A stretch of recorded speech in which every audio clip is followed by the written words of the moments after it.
आज यहाँ पर उपस्थित भक्त सज्जन वृंद और मातृवृंद, हम कल श्रवण कर रहे थे किस प्रकार भगवान कृष्ण ने ब्रजवासियों की रक्षा के लिए गोवर्धन पर्वत धारण किया था। अब भगवान कृष्ण की इस गोवर्धन धारण लीला का दर्शन करके ये सारे ब्रजवासी आश्चर्यचकित थे। अभी तक ये सारे ब्रजवासी भगवान कृष्ण की लीलाओं के बारे में सुनते आ रहे थे, इन लोगों ने देखा नहीं था,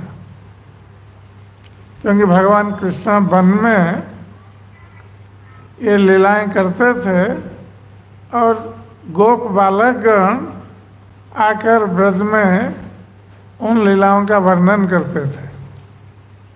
तो गोप बालकों के मुख से अधिकतर ये ब्रजवासी भगवान कृष्ण की लीलाओं के बारे में सुनते थे, किंतु भगवान कृष्ण की ये जो गोवर्धन धारण लीला, इसका दर्शन सारे ब्रजवासियों ने अपने से प्रत्यक्ष रूप से किया है। सभी लोग देख रहे थे कि भगवान कृष्ण यद्यपि 7 साल के बालक थे, फिर भी वो एक हाथ में, बाएं हाथ में 7 दिन तक इतना विशाल का पर्वत को उन्होंने धारण कर रखा था। तो ब्रजवासी लोग इसके ऊपर उस समय तो अधिक चिंता उन लोगों ने नहीं की। जिस समय गोवर्धन के नीचे सारे ब्रजवासी आश्रय ले रहे थे, उस समय भगवान कृष्ण के सुंदर मुखमंडल को देखकर सभी मोहित थे और भगवान यद्यपि सभी विस्मित भी थे, किंतु विस्मय के कारण के ऊपर उन लोगों ने उतना ध्यान नहीं दिया था। ये लोग भगवान कृष्ण के सुंदर मुखमंडल के सौंदर्यामृत का पान कर रहे थे, अर्थात रस आस्वादन कर रहे थे। किंतु जब वो बाहर आए, तो ब्रज में आए, तो आपस में सब बातचीत करने लगे कि ये कैसे संभव है कि ये 7 साल का बालक, इसने इतना बड़ा विशाल गोवर्धन पर्वत को उठा दिया और थोड़े समय के लिए नहीं, 7 रात तक। तो सारे ब्रजवासी आपस में बातचीत कर रहे थे इसके बारे में। और अंत में कोई ब्रजवासी बता रहा था कि ऐसा लगता है कि ये कृष्ण स्वयं भगवान है। तो इसके ऊपर उनको संदेह था कि कृष्ण मनुष्य बालक है या भगवान है, क्योंकि संदेह का कारण ये भी था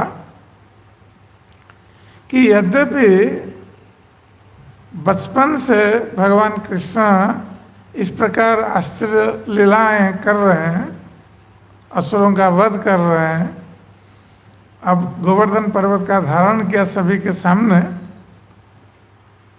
किंतु ये लोग मोहित इसलिए थे कि वही कृष्ण जो इतना आश्चर्यजनक काम कर सकते हैं, किंतु वही कृष्ण उनके साथ एक साधारण मनुष्य बालक जैसा व्यवहार भी करते हैं। तो जब ब्रजवासी लोग भगवान कृष्ण के प्रति अपना प्रेम प्रदर्शन करते हैं, तो कृष्ण बहुत प्रसन्न हो जाते हैं। जब ब्रजवासी लोग कृष्ण के प्रति अपना प्रेम प्रदर्शन नहीं करते हैं, तो कृष्ण दुखी हो जाते हैं। और भगवान श्री कृष्ण अपनी बाल लीला करते हुए कभी माखन चुराने के लिए दूसरे ब्रजवासियों के घर चले जाते हैं, कभी उनके बछड़े जो दूहने से पहले बछड़ों को बांध कर रखा जाता है उसको खोल देते हैं। तो इस प्रकार एक नटखट बालक की तरह लीला भी करते हैं। तो इसलिए ये लोग द्विविधा में पड़ गए कि सचमुच कृष्ण कौन है, ये मनुष्य बालक है या स्वयं भगवान। किंतु इसका समाधान कैसे होगा, कहाँ से उनको पता चलेगा, कौन बताएगा। तो सारे ब्रजवासियों ने मिलकर यही निश्चय किया कि अब हम नंद महाराज से जाकर पूछें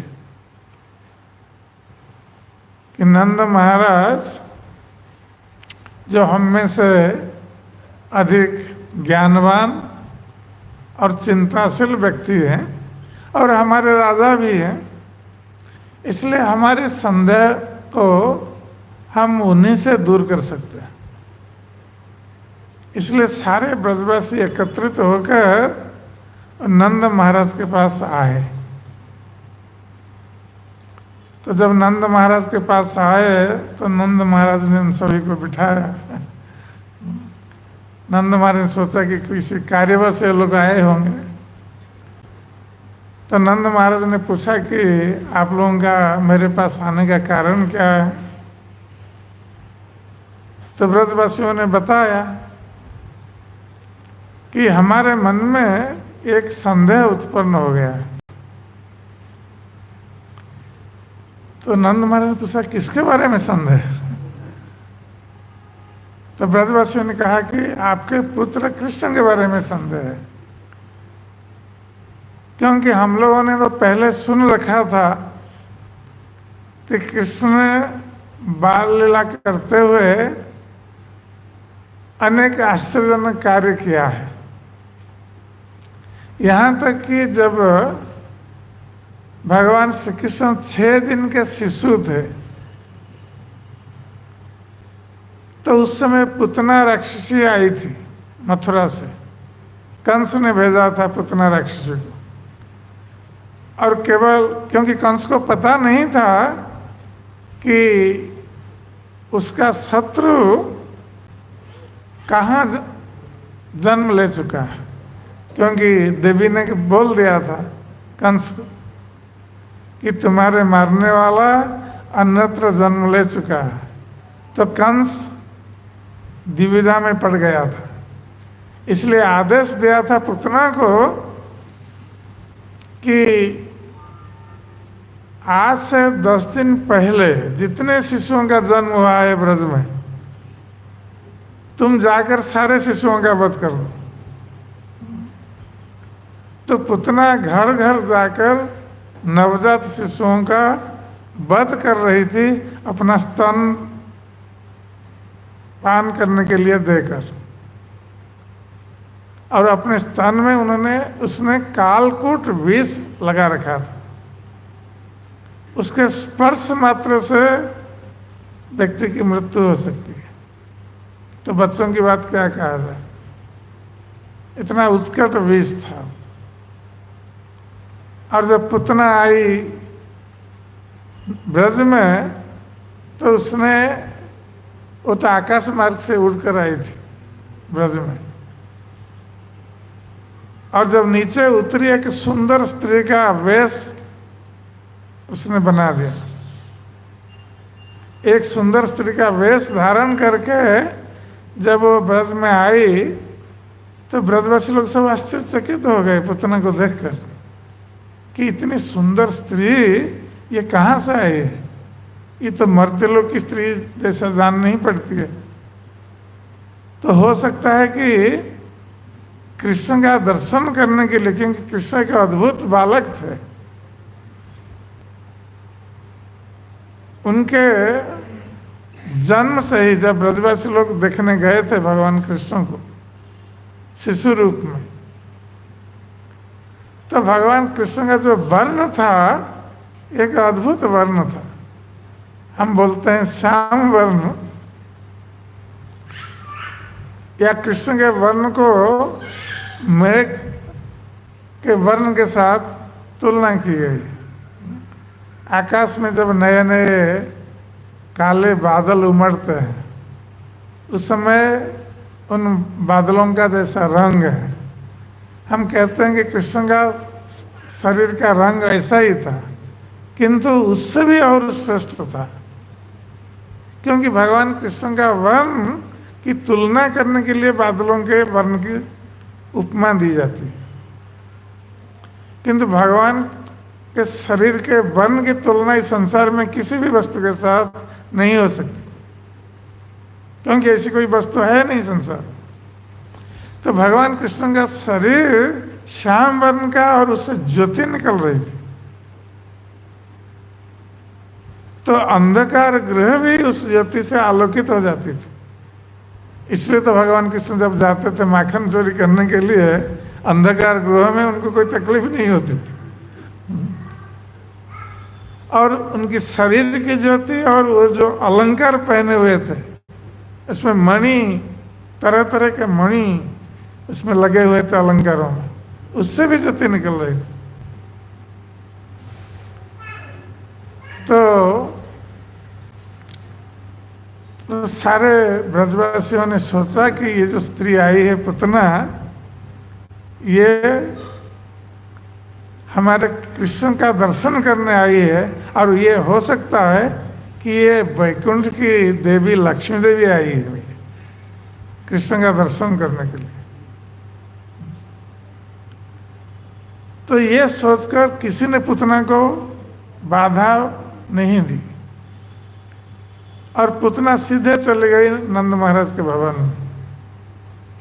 किसी ने संदेह नहीं किया, यहाँ तक कि माता यशोदा और रोहिणी देवी भी वहां उपस्थित थी। तो पुतना का भाव देखकर और उसके रूप को देखकर रोहिणी और यशोदा भी मोहित थी। तो पुरुष स्त्री सभी मोहित हो गए थे उसके रूप को देखकर।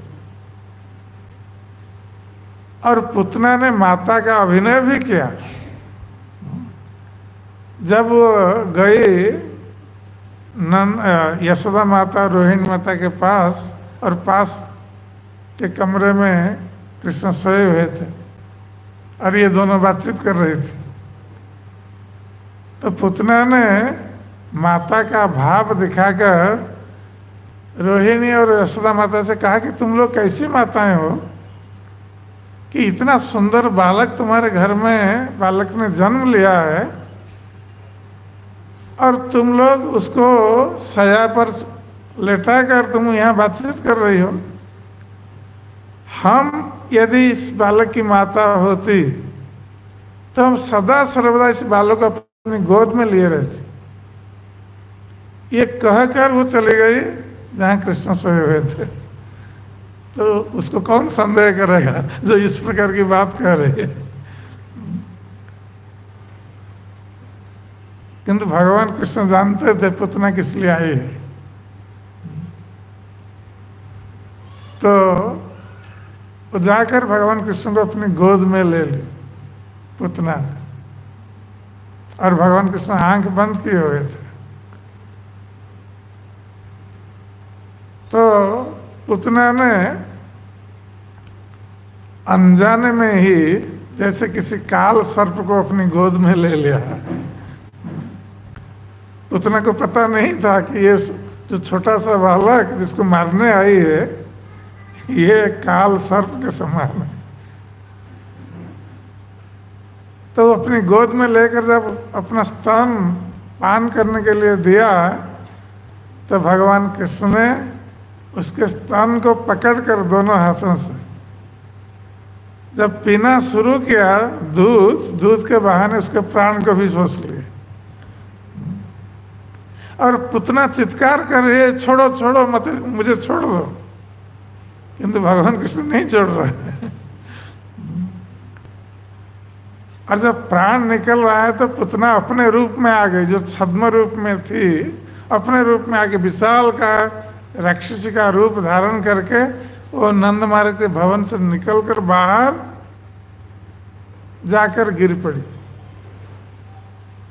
और पुतना का शरीर इतना विशाल था कि 12 मील तक उसका शरीर गिरा। उसके शरीर की लंबाई 12 मील की थी और जितने पेड़ पौधे थे सभी टूट गए उसके शरीर के भार से। और पुतना अपने शरीर त्याग दिया, प्राण त्याग दिया। तो भगवान कृष्ण खेल रहे थे उसके वक्षस्थल पर। तो बाद में फिर गोपियां और ब्रजवासी लोग आकर कृष्ण का उद्धार किया, वहां से लिए। तो ब्रजवासी लोग इस लीला का वर्णन कर रहे हैं नंद महाराज के सामने कि आपका पुत्र कृष्ण जब 6 दिन का बालक था, शिशु, तो उस समय पुतना राक्षस का वध किया। और जब 3 महीने का बालक हुआ तो शकटासुर का वध किया। अपने वो छकड़े के नीचे सोए हुए थे और माता यशोदा घर पर कुछ काम कर रही थी। तो भगवान कृष्ण रोने लगे और अपना पैर पटकने लगे और छकड़े को मारा। तो उसमें एक राक्षस बैठ गया था उस छकड़े में, वो आया था कृष्ण को मारने के लिए, शकटासुर। और भगवान कृष्ण जानते थे कि ये राक्षस आया है, तो उसने मारा तो छकड़ा उलट गया और राक्षस का वध हो गया। जब 1 वर्ष के थे तो तृणावर्त आया था और आंधी तूफान बनकर आया तृणावर्त, तो जिससे कुछ दिखाई नहीं पड़ा और माता यशोदा ने कृष्ण को नीचे रख दिया था आंगन में, क्योंकि कृष्ण बहुत भारी हो गए थे। और तृणावर्त उनको उठाकर ले गया आकाश में, किंतु भगवान कृष्ण उसके गले को अपने हाथ से जकड़े हुए थे। तो जब वो आकाश में ले गए तो भगवान कृष्ण ने उस तृणावर्त का गला दबाया 1 वर्ष की आयु में। अब तृणावर्त अपना प्राण त्याग करके नीचे आकर गिरा और भगवान कृष्ण उसके ऊपर आकर गिरे। तो इस प्रकार 1 वर्ष की आयु में उन्होंने तृणावर्त का वध किया। उसके बाद बकासुर हैं, अघासुर हैं, कालिया नाग, उसका दमन किया। प्रलंबासुर का वध तो बलराम जी ने किया, किंतु धेनुकासुर का वध और उसके संगियों का वध बलराम और कृष्ण दोनों ने मिलकर किया। तो ये सारे असुरों का वध कृष्ण ने किया है और ब्रजवासी आश्चर्यचकित हो रहे हैं इसके लिए। इसलिए कह रहे हैं नंद महाराज कि आपके पुत्र ने ऐसे कई असुरों का वध किया है और हम लोग जब आग से घिरे हुए थे उस आग को उसने पान कर लिया हम लोगों को बचाने के लिए। और फिर यद्यपि ये कृष्ण ने इस प्रकार लीला की है, अब हमारे सभी के सामने इसने गोवर्धन पर्वत को उठा लिया। तो इससे हमें लग रहा है कि ये कृष्ण कोई साधारण बालक नहीं है, ये कोई देवता या कोई स्वयं भगवान, ये आपके घर पर उन्होंने जन्म लिया है। किंतु हमारे मन में संदेह ये इस बात की है, इस बात का संदेह है कि कृष्ण यदि भगवान हैं, किंतु हम देखते हैं कि कभी कभी वो जाता है गोपियों के घर में माखन चोरी करने के लिए, कभी कभी झूठ बोलता है, कभी कभी बच्चों के साथ खेलता है और कलह करता है बच्चों के साथ। तो ये सब देखकर हमारे मन में ये संदेह उत्पन्न हो रहा है कि ये सचमुच भगवान है या साधारण मनुष्य वाला। हम किसी निष्कर्ष पर नहीं पहुंच पा रहे हैं, इसलिए हम लोग आपके पास आए हैं। आप ही बताइए कि ये कृष्ण, आपका पुत्र कृष्ण सचमुच कौन है। तो जब नंद महाराज ने इस प्रकार सुना ब्रजवासियों के मुख से, तो उन्होंने स्मित हास्य किया, क्योंकि नंद महाराज इस तत्व को जानते थे कि जब भगवान कृष्ण का आविर्भाव हुआ ब्रज में, क्योंकि वसुदेव जी के पुत्र थे और वसुदेव जी छोड़ आए थे नंद महाराज के घर पर, तो वसुदेव जी ने भेजा था अपने कुल गुरु गर्गाचार्य को कृष्ण बलराम का नामकरण करने के लिए, क्योंकि कृष्ण बलराम ब्रज में थे, बलराम जी का जन्म ब्रज में ही हुआ। तो कृष्ण और बलराम दोनों ब्रज में लीला कर रहे थे।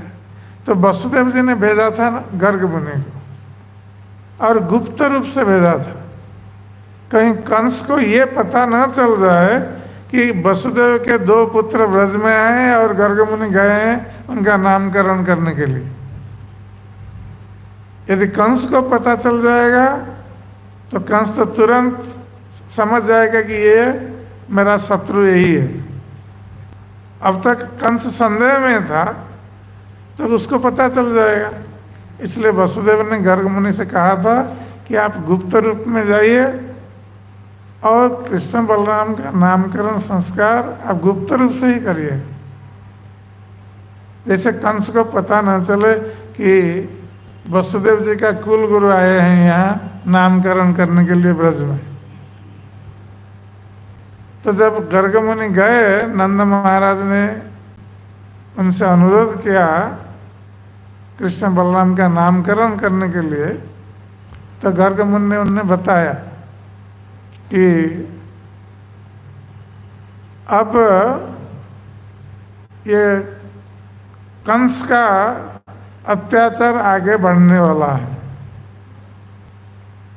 इसलिए हम तुम्हारे दोनों पुत्रों का नामकरण प्रकाश रूप में करना नहीं चाहते, कहीं गुप्त रूप में हम लोग करना चाहते हैं। तो नंद महाराज तुरंत राजी हो गए, क्योंकि वो कृष्ण की सुरक्षा से आते थे, इसलिए किसी को बताया नहीं नंद महाराज ने, न तो अपने परिवार के सदस्यों को ही बताया। तो नंद महाराज गोष्ठ में थे जहाँ गौशाला थी, तो गौशाला में नंद महाराज उस समय थे, तो गर्ग मुनि को कहा कि आप यहीं कर दीजिए, किसी को पता नहीं चलेगा, कोई हमें उत्सव नहीं मनाना है। तो गर्ग मुनि ने गुप्त रूप से वहीं गौशाला में, नंद महाराज की गौशाला में ही कृष्ण बलराम का नामकरण किया था। और उसी समय गर्ग मुनि ने कहा था नंद महाराज से कि तुम्हारा ये जो पुत्र हैं कृष्ण, ये इससे पूर्व कई वर्ण धारण करके ये जन्म ग्रहण कर चुका है।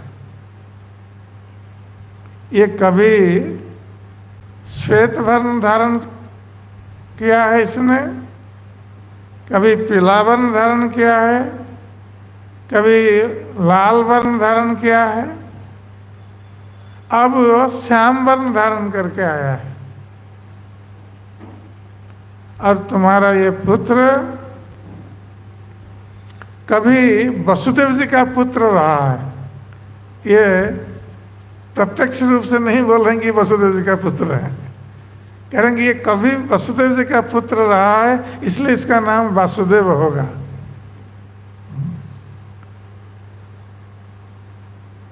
पुनः कह रहे हैं कि तुम्हारा ये पुत्र,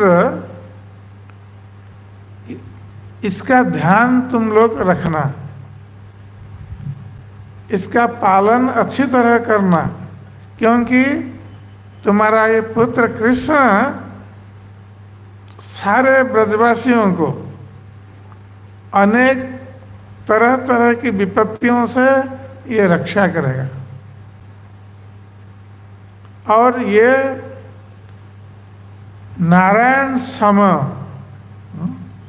ये नारायण के समान है। ये नहीं बताया कि ये भगवान नारायण स्वयं है, कि नारायण के समान है, गर्गाचार्य ने बताया। तो नंद महाराज इस बात को जानते थे, फिर भी गर्गाचार्य ने ये भी बताया कहीं ये ना हो कि ये भगवान मानकर ये पूजा करने लग जाएं ब्रजवासी। इसलिए ये भी बताया उनको कि तुम्हारा इस बालक के प्रति जो प्रेम है, तो ये प्रेम तुम लोग बनाए रखना, इसका तुम्हारे बालक समझकर इसका पालन पोषण करना। यद्यपि ये भगवान नारायण के समान है ना, किंतु इसका पालन पोषण तुम लोग अच्छी तरह करना। तो नंद महाराज ने सोचा कि हो सकता है कि हम भगवान नारायण की पूजा करते हैं, नारायण हमारे इष्ट हैं, तो नारायण ने हमारे बालों को कुछ शक्ति दी है, अपनी शक्ति दे दी है। ये स्वयं नारायण नहीं है, अपनी शक्ति नारायण ने दे दी है। तो नंद महाराज ने ब्रजवासियों को कहा कि ये नारायण सम, नारायण के समान है या नारायण के अंश है, ये गर्गाचार्य ने मुझे कहा था। इसलिए तुम लोग आश्चर्यचकित होने का कोई कारण नहीं है। तो ब्रजवासी लोग समझ गए। तो उन लोगों ने सोचा कि भगवान नारायण ने हमारे बालक कृष्ण को ये शक्ति प्रदान की है, इसलिए वो आश्चर्य काम कर सकता है। तो ब्रजवासियों ने नंद महाराज की और भगवान कृष्ण की पूजा की, और अपना जो प्रेम ब्रजवासियों का कृष्ण के प्रति था वो उसी प्रकार अटूट रहा। अब इंद्र की बात हम सोचेंगे, इंद्र का क्या हुआ। ये तो ब्रजवासियों का, उनकी समस्या का समाधान हो गया। अब इंद्र जो क्रोधित होकर ब्रजवासियों को मार डालने के लिए और ब्रज को नष्ट भ्रष्ट कर देने के लिए प्रयास किया था, और अपने प्रयास से विफल होने के कारण इंद्र बहुत लज्जित था। और अब इंद्र का जो अहंकार था कि मैं देवताओं का राजा, त्रिलोक का राजा हूं, वो अहंकार मिट चुका था। क्योंकि एक साधारण 7 साल के बालक ने इंद्र के प्रकोप से सारे ब्रज की रक्षा की थी। तो बालक के सामने हार मान गया था इंद्र। इसलिए अब इंद्र सोचने लगे कि ये कोई साधारण बालक नहीं है, ये स्वयं भगवान है, नहीं तो मेरे वज्र से और मेरे इस वर्षा से कौन ब्रजवासियों को बचा सकता है। अब इंद्र को भय उत्पन्न हो गया कि हमने भगवान के चरणों में अपराध किया है, अब तो हमारा पोस्ट गया। इंद्र का पोस्ट कब गया, क्योंकि भगवान ने ये पोस्ट दिया है इंद्र को, और जिसने इनको इंद्र पद पर बिठाया है उनके विरोध में ये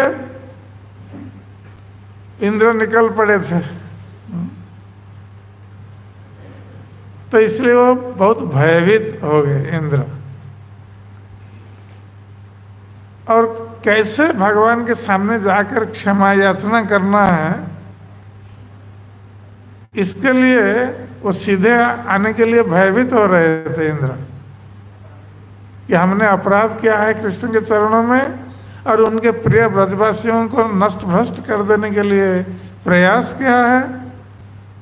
अब हम कृष्ण के सामने जाएंगे तो कृष्ण तो हमें डांट लगाएंगे। तो ये भयभीत होकर इंद्र गए सीधे ब्रह्मा जी के पास। तो ब्रह्मा जी सुमेरु पर्वत पर थे। यद्यपि ब्रह्मा जी ब्रह्मलोक में रहते हैं, किंतु उनका ऑफिस है सुमेरु पर्वत पर ब्रह्मा जी का। तो इंद्र गए वहां सुमेरु पर्वत पर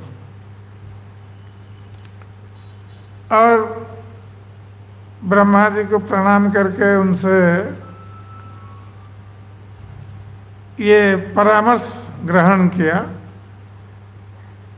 क्योंकि ब्रह्मा जी तो जानते थे इंद्र ने क्या गलती की है, और इंद्र ने ब्रह्मा जी के सामने भी स्वीकार किया कि हमसे गलती हो गई, हम भगवान को पहचान नहीं सके, इसलिए उनके प्रिय ब्रज को नष्ट भ्रष्ट करने के लिए हमने प्रयास किया है। तो इस अपराध से हम कैसे मुक्त होंगे? तो ब्रह्मा जी ने कहा कि इस अपराध से मुक्त होने का एक ही उपाय है कि तुम जाओ कृष्ण के पास और उनके चरणों में शरण ग्रहण करो और क्षमा याचना करो, किंतु तुम अकेले मत जाना, तुम सुरभि गाय को साथ लेकर जाना, क्योंकि भगवान श्री कृष्ण ये ब्राह्मण देवा नमो ब्राह्मण देवाय गो ब्राह्मण हिताय। तो गो ब्राह्मणों के मंगल के लिए भगवान सदा सर्वदा तत्पर रहते हैं। तो सुरभि गाय को साथ लेकर तुम जाओगे और भगवान कृष्ण जब सुरभि गाय को देखेंगे तो उनका क्रोध, तुम्हारे ऊपर जो क्रोध है वो शांत हो जाएगा, उसके बाद जाकर तुम क्षमा याचना करना।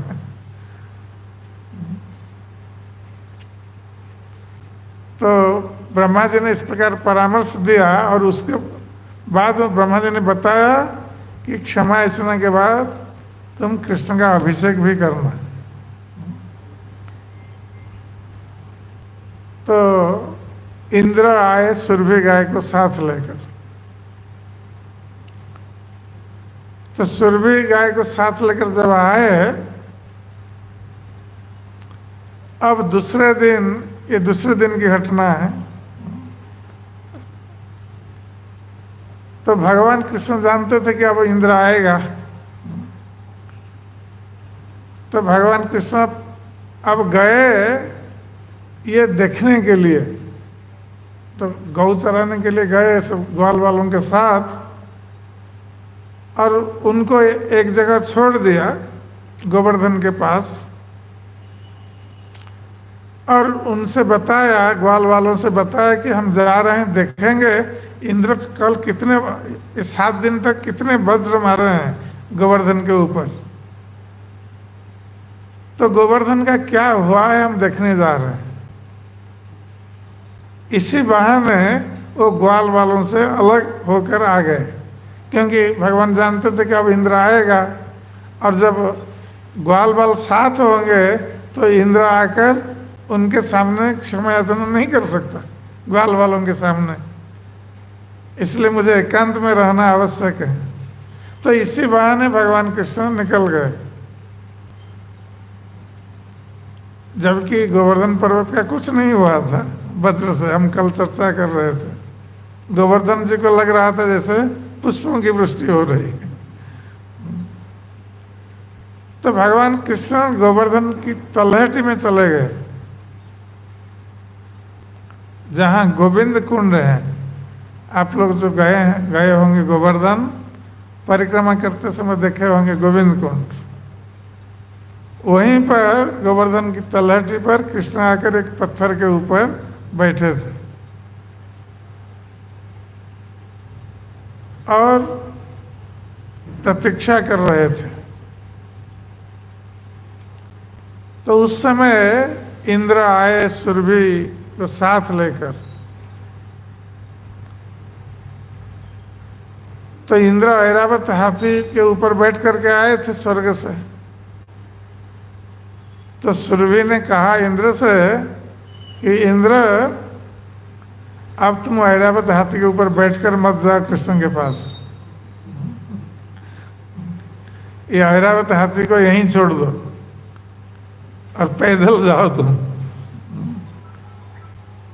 तो आप देखेंगे गोविंद कुंड से थोड़ा आगे एक लुक दाऊ जी का मंदिर है, पहाड़ के ऊपर, गोवर्धन पहाड़ के ऊपर। उसके दूसरी तरफ ऐरावत हाथी का चरण चिन्ह है पत्थर के ऊपर।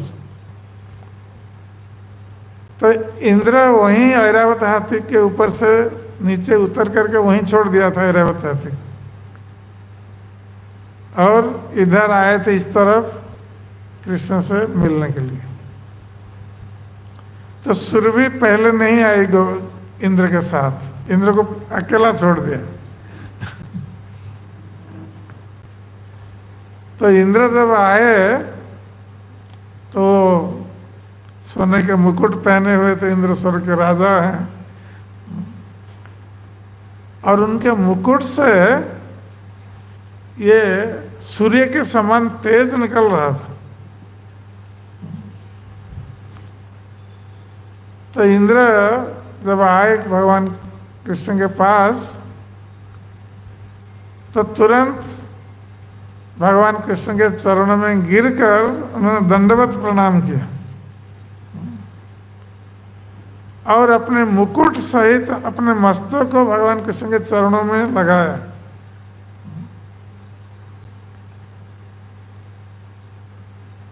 और उसके पश्चात उसने भगवान कृष्ण से प्रार्थना की। तो इंद्र ने प्रार्थना में कहा कि हे प्रभु, आप सारे जगत के स्वामी हैं, किंतु मैं आपको पहचान नहीं सका। अपने इंद्र पद के गर्व से गर्वित होकर आप जो मेरे प्रभु हैं, आपको मैं पहचान नहीं सका,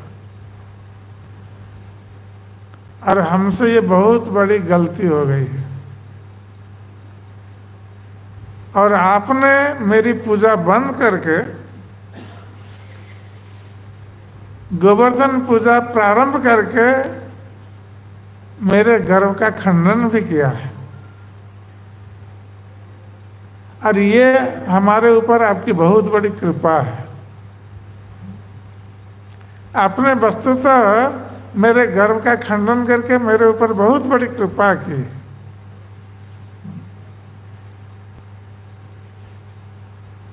क्योंकि आप अपने भक्तों के हृदय में जो अहंकार है उसको आप दूर करते हैं भक्तों पर कृपा करके। तो ये आपकी बहुत बड़ी कृपा ही है। आपके चरणों में मैंने जो अपराध किया है और आपके भक्तों के चरणों में, ब्रजवासियों के चरणों में, गौओं के चरणों में जो अपराध किया है,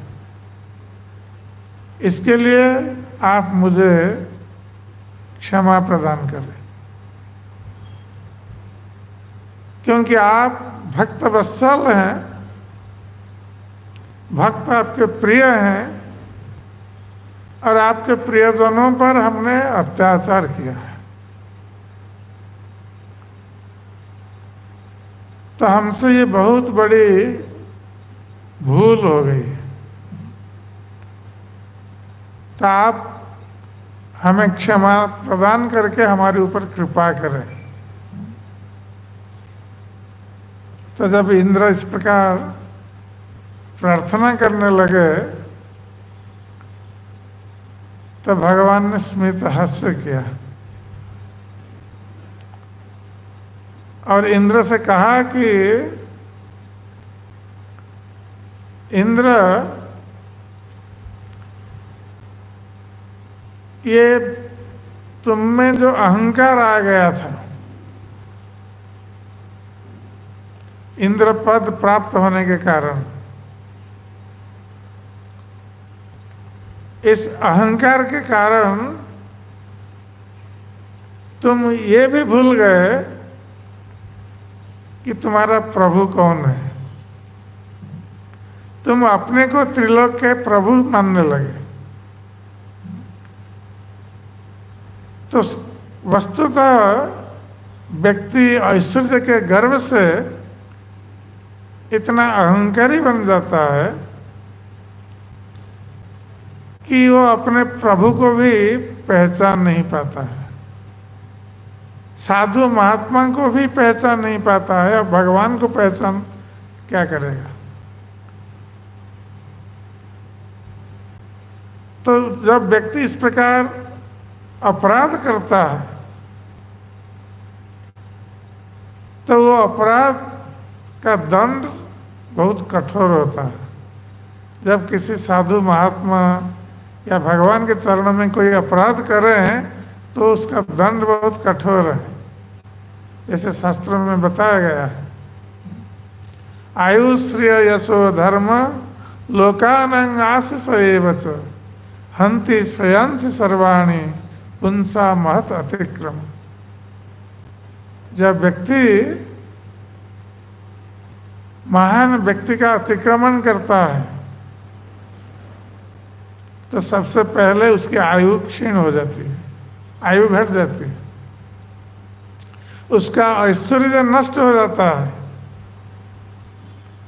जिस धन या ऐश्वर्य के गर्व से वो अहंकारी बनता है, वो ऐश्वर्य ही नष्ट हो जाता है, जिससे कि उसका अहंकार नष्ट हो जाएगा। उसका यश, उसका धर्म, जो भी आशीर्वाद उसको प्राप्त है, सब कुछ नष्ट हो जाता है जब व्यक्ति किस महान भक्त के चरण में अपराध करता है। तो भगवान ने कहा इंद्र से कि यद्यपि तुमने अपराध किया है हमारे चरणों में और ब्रजवासियों के चरणों में, फिर भी मैं तुम्हें क्षमा प्रदान करता हूं और तुम्हें आगे चलकर इस प्रकार का अपराध नहीं करना है।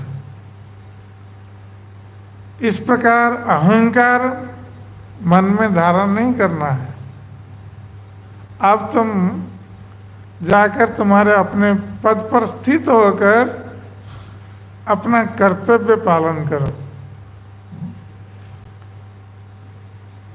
तो इंद्र अब थोड़ा आश्वस्त हुए कि उनका जो पद था वो बच गया। तो भगवान ने उनको निकाला नहीं इंद्र पद से। नहीं तो भगवान कह सकते थे कि तुम अब जाओ, हम दूसरे किसी को इंद्र बनाएंगे। तो इंद्र आश्वस्त हो गए। फिर भी उस समय सारे देवता लोग भी आ गए थे वहां पर।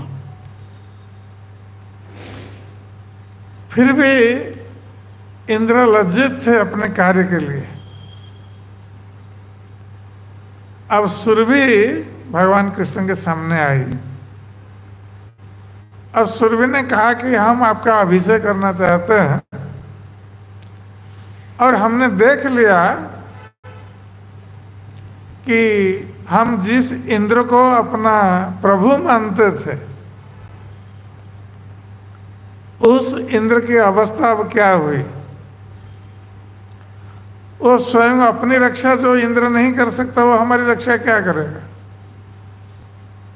इसलिए हम आपको ही अपना इंद्र मानते हैं, अपना प्रभु मानते हैं। भगवान कृष्ण से कहा सुरभि ने, आप गौओं के इंद्र हैं, इसलिए हम आपका अभिषेक भी करना चाहते हैं। गोविंद के रूप में।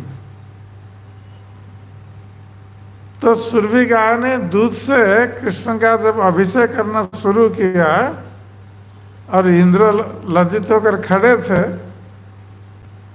तो देव माता अदिति ने इंद्र से कहा कि तुम क्यों खड़े हैं, इधर जाओ, भगवान का अभिषेक करो सुरभि के साथ।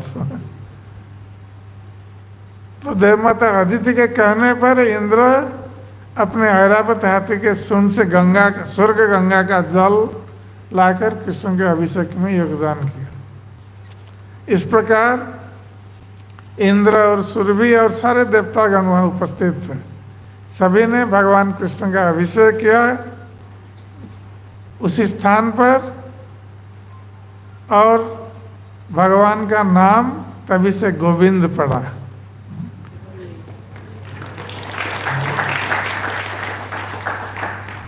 तो गोविंद का अर्थ है जो गौओं को आनंद प्रदान करते हैं, गोविंद।